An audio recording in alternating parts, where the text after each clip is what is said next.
আসসালামু আলাইকুম ভাই বোনেরা, দেখেন একটু হাঁটতে পারবা অল্প একটু? হ্যাঁ, আচ্ছা তোমার নাম যেন কি বললা? আমার নাম মোহাম্মদ ফিরোজ আলী। ফিরোজ আলী। আব্বার নাম? আমার আব্বুর নাম মোহাম্মদ সাবদেল মোল্লা। সাবদার মোল্লা, সাবদেল। সাবদেল মোল্লা।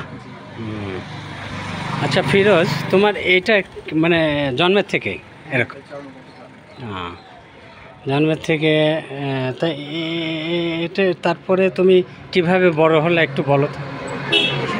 এটা মনে করেন যে আমার আস্তে আস্তে নিজেকে গড়িয়ে তুলছি, মনে করেন যে অবহেলার হ্যাঁ, প্রতি। প্রাইমারি স্কুলে কেমন রেজাল্ট করছিলা? প্রাইমারি স্কুলে তেমন একটা মোটামুটি মানে হয়েছিল না, যাই হোক 3.57 পাইছি। 3.5। আর হাই স্কুলে? হাই স্কুলে আমার মনে করেন যে এসএসসিতে ছিল golden A plus. Golden A plus? বাহ বাহ, তাহলে তো ভালোই। আর যশোর বোর্ডের থেকে গোল্ডেন এ প্লাস পেয়েছিলাম?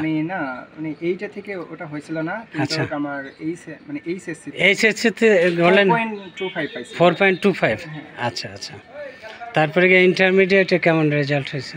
এইচএসসি তো ইন্টারমিডিয়েট। হ্যাঁ এইচএসসি, হ্যাঁ এইচএসসি। 4.25 আর হ্যাঁ। এসএসসি তে গোল্ডেন এ প্লাস। হ্যাঁ হ্যাঁ, আর পিএসসি তে 3.57। 3.57। মানে আচ্ছা ডিগ্রিতে। আচ্ছা, তোমার বড় হয়ে তোমার কি হওয়ার ইচ্ছা?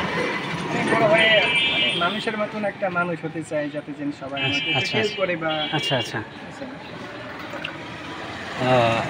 তবু মানে তুমি কি মানুষের মতো মানসিক সেবা করতে চাও? হ্যাঁ অবশ্যই, কারণ আমি যদি নিজের মতো নিজে মানুষের মতো মানুষ হতে পারি, হ্যাঁ, আমার মতন যারা অসহায় দরিদ্র আছে বা এরকম প্রতিবন্ধীদের জন্য সেবা করতে চাও? হ্যাঁ অবশ্যই, নিজের আচ্ছা। উদ্দেশ্য নেওয়ার সবারই ইচ্ছা থাকে, মনোবল থাকে। আচ্ছা সেটা আচ্ছা যদি উপর আল্লাহ যদি আমাকে শক্তি দান করেন, অবশ্যই আচ্ছা হবে।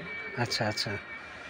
তো তুমি মোটামুটি কি হওয়ার ইচ্ছা? শিক্ষক না হ্যাঁ, আমার ডাক্তার নাকি মানে বড় হয়ে কি হওয়ার ইচ্ছা একটা আসলে তো আছে? মনে করেন যে লেভেলে চলে আসছে, এই লেভেলে তো আর ডাক্তার হওয়ার সম্ভাবনা আর সম্ভব নাই। এখন নাই। হ্যাঁ, এখন মনে করেন শিক্ষকতা হওয়ারই আমার ইচ্ছা আছে, আচ্ছা। প্রাইমারি হোক বা হাই স্কুল হোক, হাই স্কুল।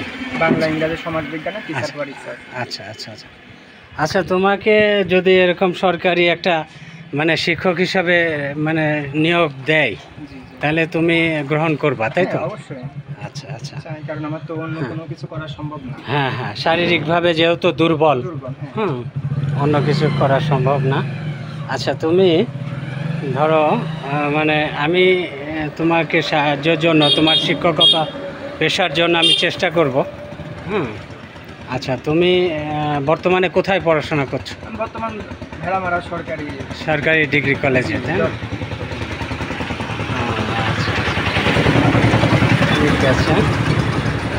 তো তুমি হচ্ছে এই পেশার সঙ্গে জড়িত হয়ে মানব সেবায় নিয়োজিত থাকতে চাও এবং আল্লাহর সন্তুষ্টির জন্য এটা করতে চাও। আচ্ছা আচ্ছা, ঠিক আছে, অনেক ধন্যবাদ। আসসালামু আলাইকুম।